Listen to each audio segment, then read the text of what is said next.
April, Random. and we are Sounds of A&R. Look at the road. Shut up. Coming back to you guys with another weekly Wednesday video.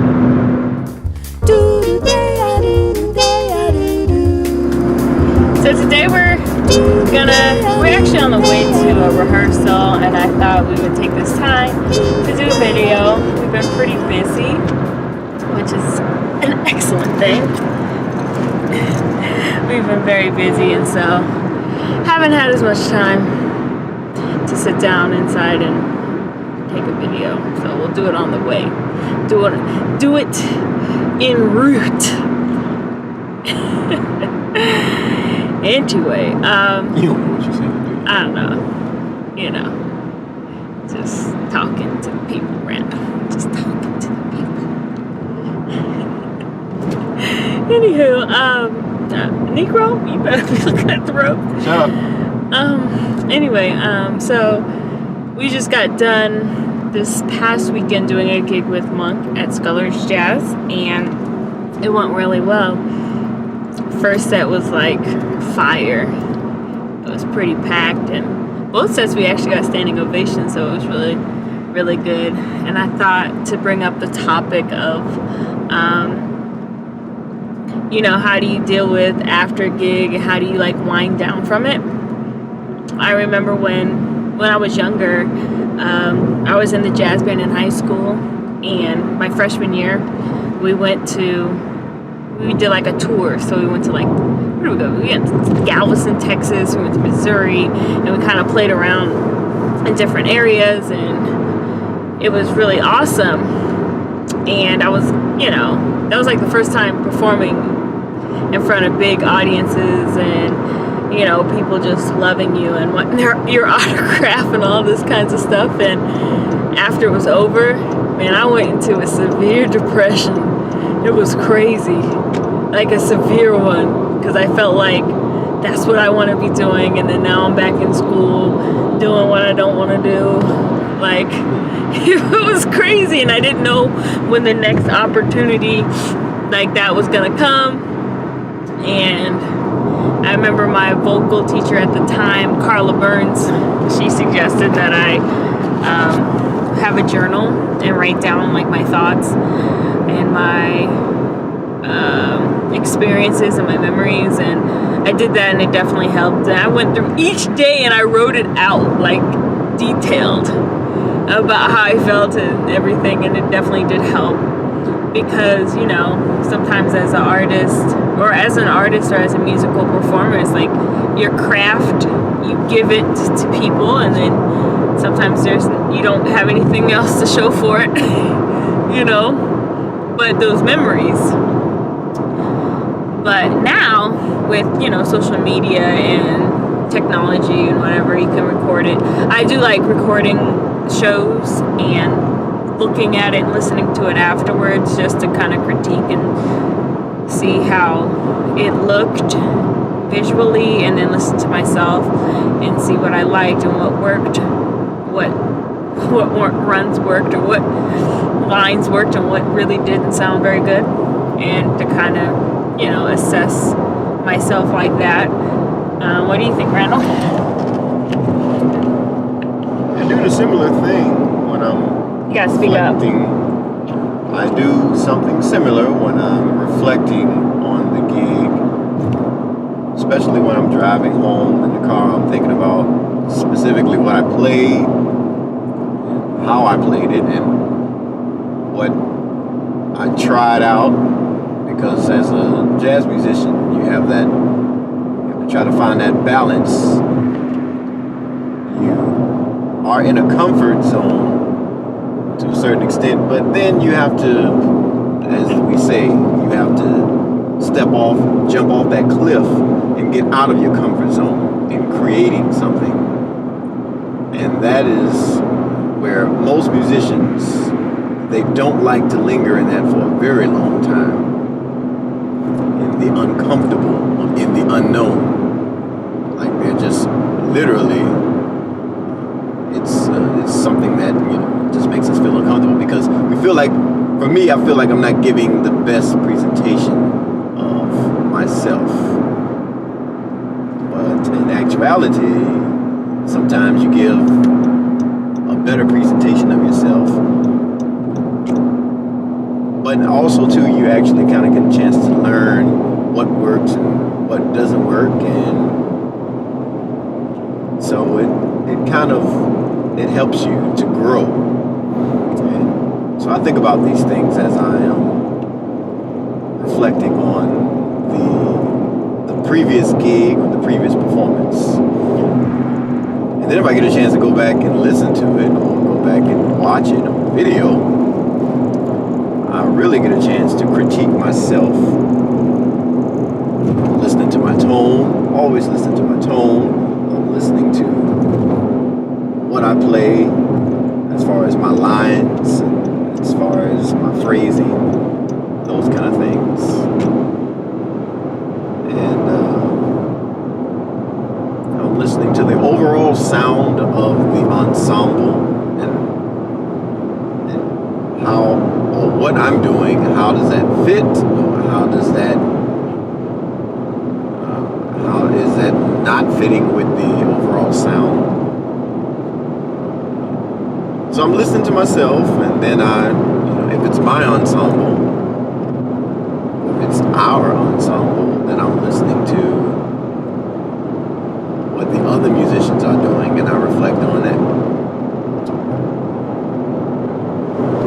So it's difficult, and sometimes you may not like it as an artist, but it has to be done. You have to do some type of self-evaluation. I'm also doing little things like figuring out, okay, how fatigued am I after a performance? Because with trumpet playing, you have to, it's all about being relaxed. It's all about playing relaxed. You find yourself tired and fatigued at the end of a gig. If you're, then that means something you're doing is, you're not doing something correctly. You are forcing something, or you're making some type of physical adjustment to compensate for the lack of, whether it is sound, or range, or tone, that kind of thing. So yeah, there's a lot to think about, yes. when after performance and you're just winding down. I know that I don't usually get depressed after performances anymore, just because I've been blessed to be performing a lot here lately. But a lot of those performances are different though. Like some of the gigs that we do, I get more excited for than others. Like there are those restaurant gigs that you do that are more like background music, which don't get too excited for those gigs. It's a nice check sometimes, but you don't really get too excited for it because it's like you feel like nobody's really listening. There are those that do listen, but it doesn't feel like a show. But then there are those gigs where it is like a show and people are listening, and you kind of, or I do anyway, I take more, thought into programming, like set list and talking points and things like that, because I know people are going to have their eyes on you and they're going to be watching you. Whereas when you're doing like a little restaurant gig that's like off to the side in some kind of corner, people are not really, listening to you like that. So, yeah. But it's all fun. I know that I'm trying to be in a space where I get excited for those gigs that are not, necessarily the most glamorous, because you never know who's going to watch or who ends up buying your CD or, signs your email list or, things like that. And that's one of the things that I'm really like being more conscious of is, making the most of every and single performance that we have, and just making sure you utilize, trying to get contacts from people to put them on the email list, and trying to sell CDs or handing out cards and all that type of stuff. Because when people come up to you and they tell you how much they enjoyed the performance, they didn't have to do that. And more than likely, they're going to, one, they might buy your CD if you bring it up. If they don't want to buy anything, then they'll at least sign, your email list, and they'll come out, when they're available for another show. So, and that's also another important factor. So once you get done performing, because when you're in the performance mode, no matter where we at, no matter how many people are in the audience, you're in performance mode. We're giving it our all. We're giving it our very best. We try to entertain the audience and take them on the journey, even if it is only one person. Oh, absolutely. And then once we get done, then we turn on the mode of the business and trying to meet and greet the audience or potential fans. Right. You want to, position yourself to where you're accessible. I don't like I don't feel comfortable when, like, after a show, you kind of just force yourself onto people. I don't do that. But I do put myself in a position where if people want to come up and talk to me, they can. I don't just get lost. Unless I'm sick or something. Then I will get lost. Because I remember last year, it's going on be like a year and a half ago, at the Bradley Fair concert, I was really sick, and could barely talk, and I was trying to sing, and it was just like, in between sets, it was a little rough, because, everybody wants to talk to you, and it's just like, I'm trying to save my voice for the second set. But other than that, finding a balance. Yeah, it's good to find a balance where you can talk to people, and, if people want to come up to you and talk, you make yourself available and welcoming.